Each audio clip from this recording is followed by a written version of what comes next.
BBOR Black Box Online Radio, coming to you from West Virginia. BlackBoxNid88 on Instagram for the bonus podcast. And welcome to BBOR, the home of true crime talk radio and your premier destination for unsolved mysteries, criminal psychology, and exploring the dark side of cyberspace. My name is Ned DeHaan, and I am your host, as well as the creator of AstroPsych 400 here on YouTube, and regular contributor to the Zodiac Killer channel. And a great way to support these shows is just by listening to some more content. But you can also go over to Amazon.com and have a look at the book Killer on a White Horse, written by me, Ned DeHaan. It is a novel, murder mystery, inspired by the Zodiac Manson connection, but it is indeed fictional. However, who doesn't love a good mystery? And there is always the TeeSpring page. Feel free to check out some of the merchandise. And remember, being weird is not a crime. Let the show begin. This episode of Black Box Online Radio is brought to you by Rep Sports and Raze Energy. Are you a fan of energy drinks, protein shakes, and health foods? Well, I sure am. I use the stuff almost every single day. They sell Raze Energy products at my local gym, but you can have them shipped to your home.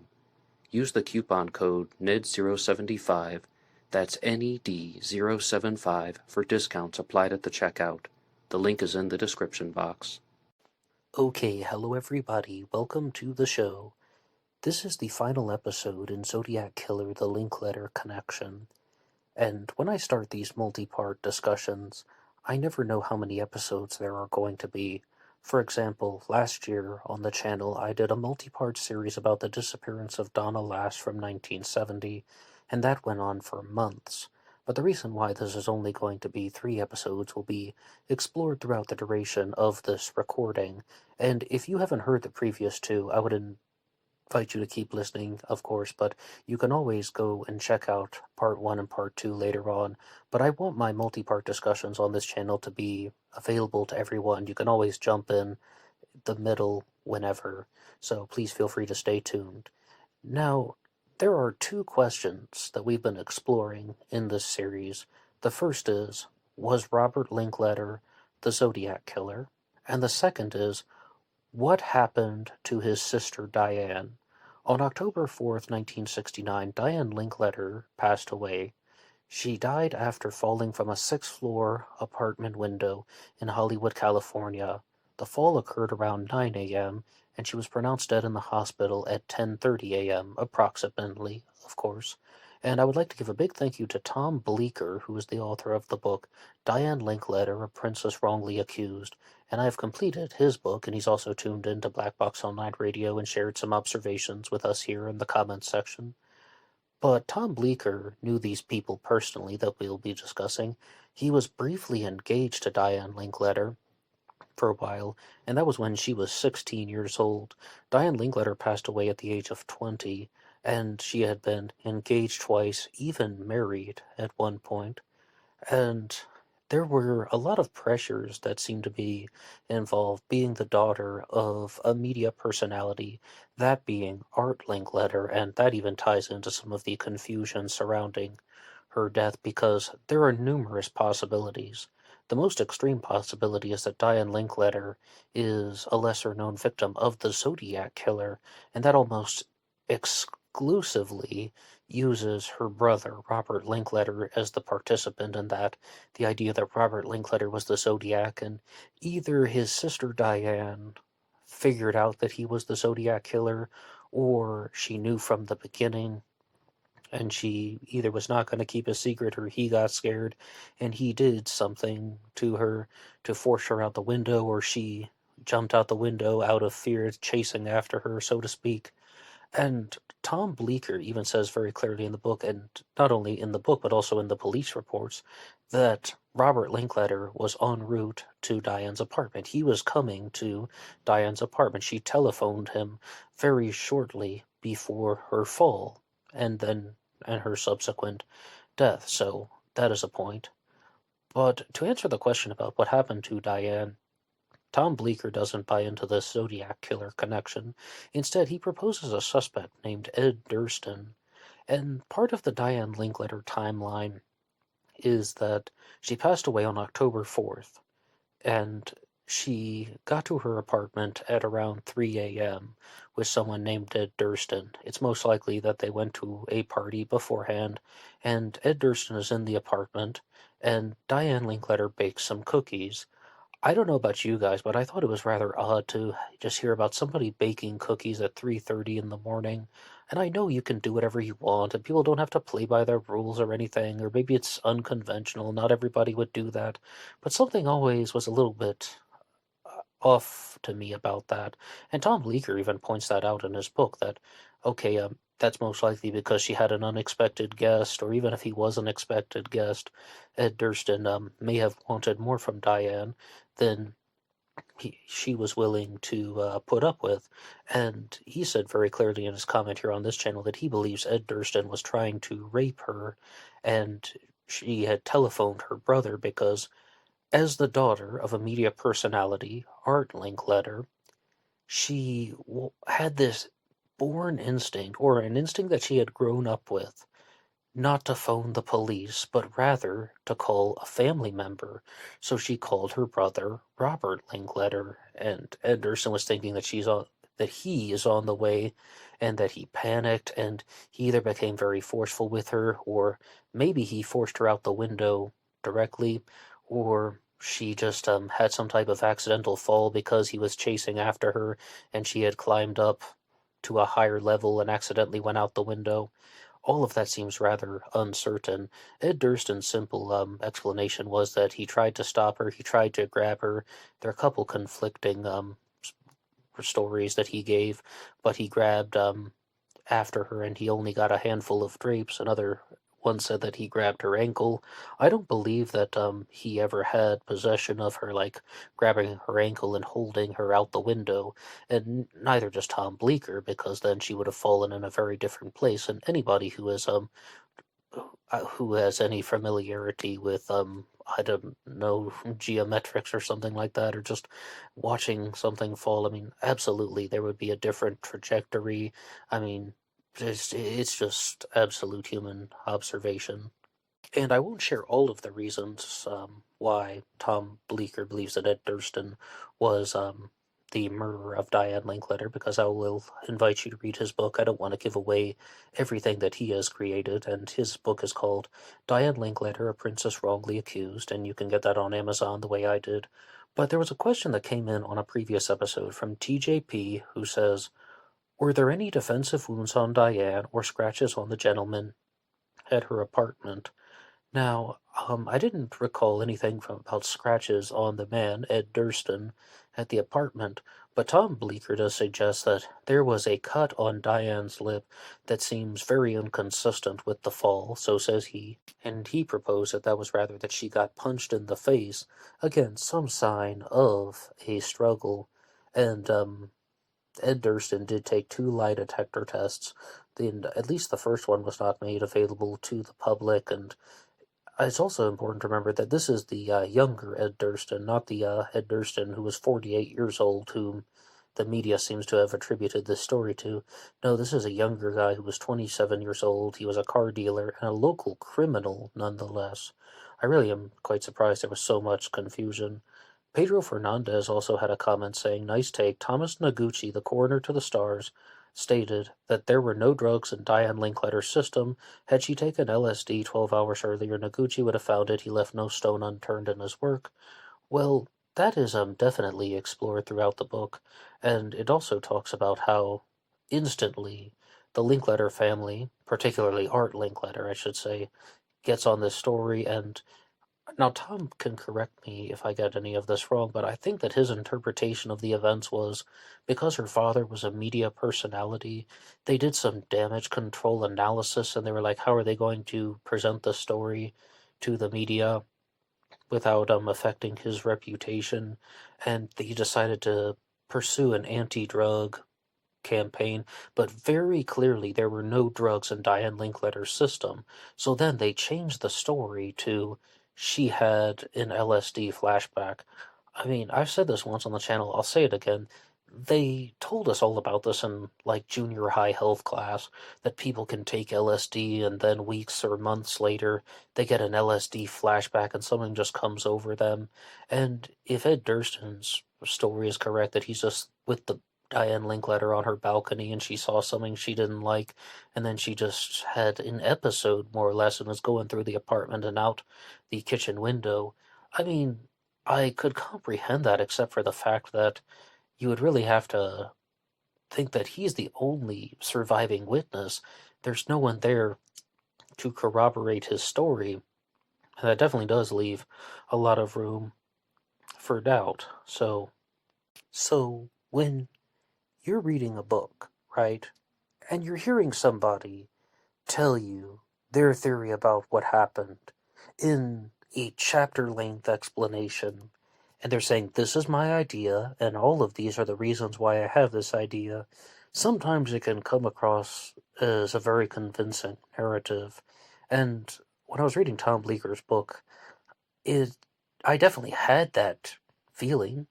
I could comprehend what he was saying. Everything made sense about how he believed that she was murdered by Ed Durston, or at the very least, he would have been responsible for her death, chasing after her in the apartment, and then she went out the window, either on an accidental term, or he actually did something forceful to get her out the window because he thought that her brother was going to arrive and he's going to be charged with something that was seriously criminal. I do have to confess, though, that she was only on the sixth floor, and people have survived higher falls than that. And if someone is trying to silence a victim by pushing them out a sixth floor window, that is definitely not the most practical approach. But then I, uh, I can't really say too much other than that. However, I think that a certain sense of skepticism is necessary, no matter what anybody's theory is. If there's only one witness and it's just his word against his own word, and no one can give anything to the contrary, even if people have their doubts and they say, no, it was someone else, such as Robert Linkletter showed up and then he pushed his sister out the window and told Ed Durston to keep quiet, I think that would definitely lower any type of Zodiac killer connection, because that doesn't make any sense to me at all.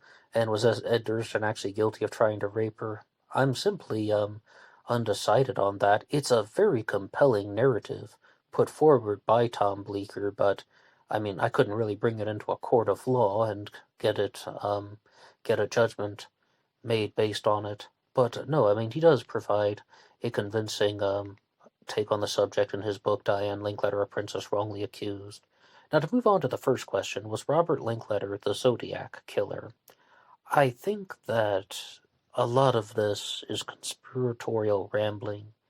In the most recent episode, I was talking about an episode of Dialogue Conspiracy from 1978 where Mae Brussel read a letter from someone who knew Robert Linkletter personally, saying that he was someone who was involved with a lot of criminal activities, not only the Zodiac crimes, but also the Manson family murders, the Sharon Tate murders, I should say, and the Tate LaBianca murders, maybe is a better way of putting it. And then maybe he was responsible for the disappearance of Donald Lass in 1970. And Mae Brussel turned this whole thing into, well, this is the culture that's been created by the global elites and brainwashing people into becoming serial killers.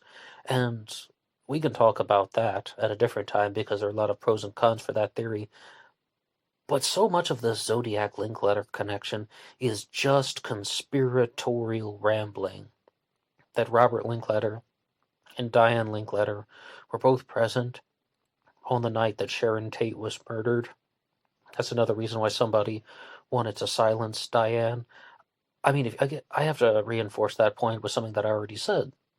To push somebody out of a sixth floor window, people can survive that type of fall, and I don't know if that would be the best way to keep somebody quiet, especially when there definitely are more effective ways to silence someone, and the Zodiac killer would have known that first and foremost, absolutely right.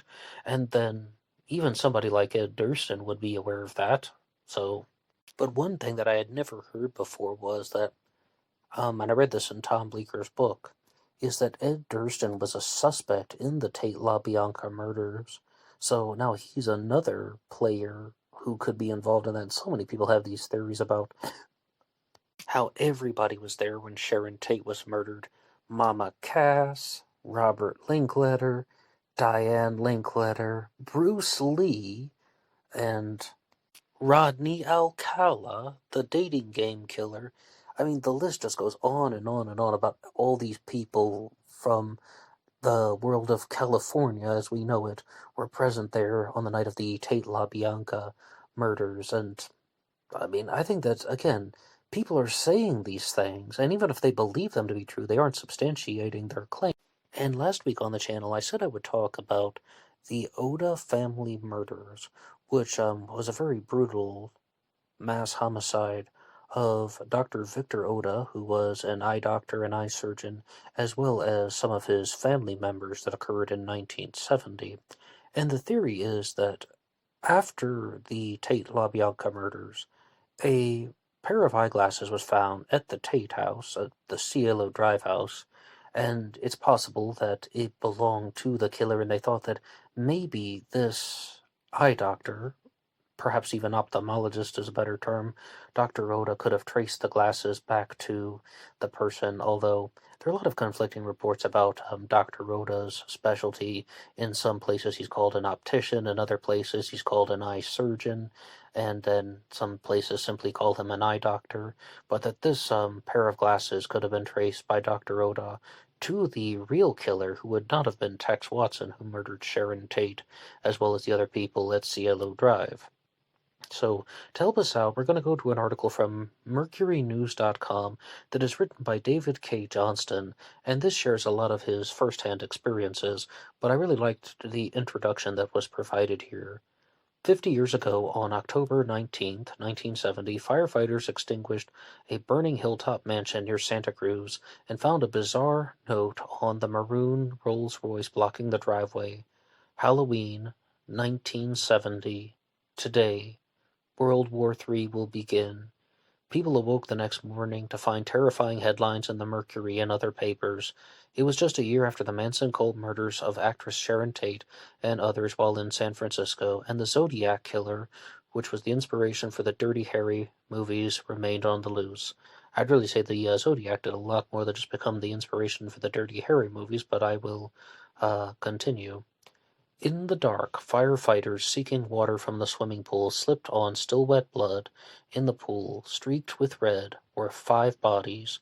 Dr. Victor Ohta, age 45, had been shot twice, his wife Virginia, age 43, 2 of their children, sons Derek, age 12, and Taggart, aged 11, and the eye surgeon's secretary, Dorothy Cadwallader, age 38, were each shot once. All were bound with silk scarves the doctor wore, and that there was a note that was left behind that said, "The World War will begin as brought to you by the people of the free universe. From this day forward, anyone or company of persons who misuses the natural environment or destroys the same will suffer the penalty of death by the people of the free universe. I and my comrades from this day forth will fight until death or freedom against anyone who does not support natural life on this planet. Materialism must die, or mankind will."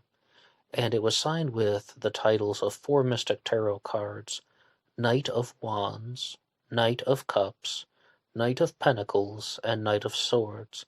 But the Knight of Pentacles was misspelled, and instead of saying Knight, it was written Night, like the night sky. So Santa Cruz County Sheriff Doug James said his men had no clues, no weapons were left behind, nothing. And there was an arrest that was made in this case of somebody named John Linley Frazier, who was arrested for this, but I'll jump ahead to the conclusion of the article. A year later, Frazier went on trial in Redwood City, and the jury convicted him. He got the death penalty, which was soon converted to life in prison when California temporarily ended the death penalty. Frazier hanged himself in his cell in 2009. So, well, I mean, this is just a tragic story all around. A challenge question for you guys would be, what do you make of that note that was left behind? Because at first it starts out talking about be nice to nature, but then it's signed with things about tarot cards.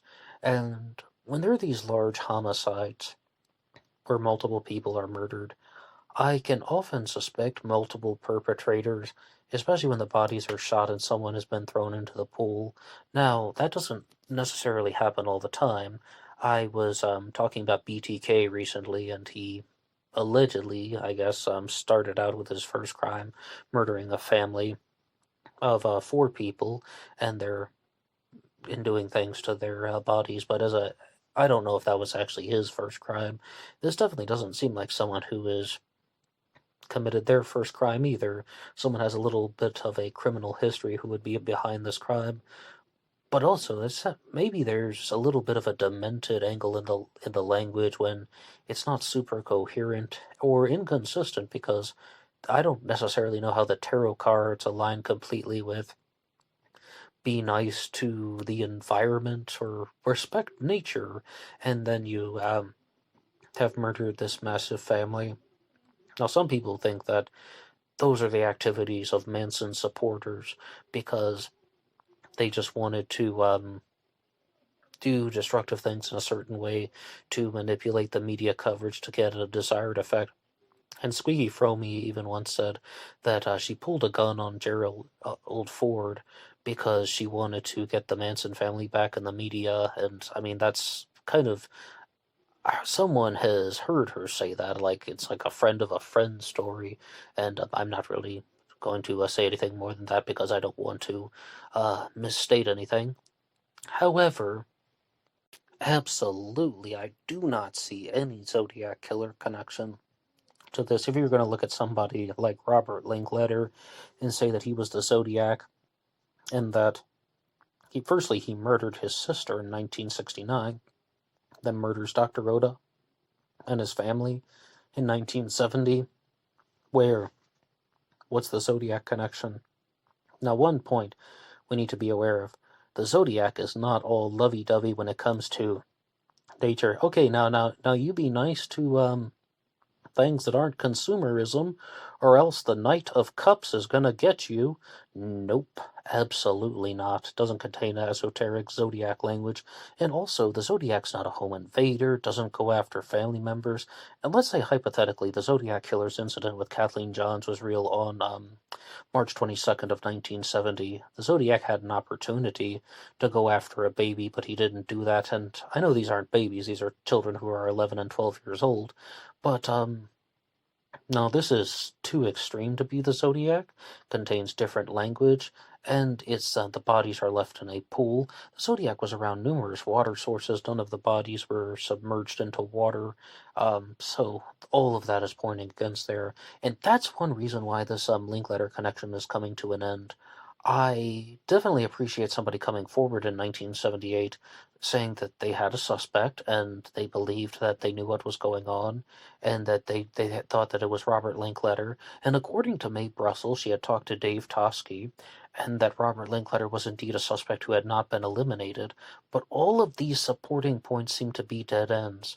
I mean, the fact that Ed Durston is still present with Diane Linkletter when she had her fall really throws a giant wrench into the Zodiac Killer connection, because if they were to say something that he were to leave and then come back, and then maybe you would have some opportunity when Robert Linkletter could have arrived and pushed his sister out the window.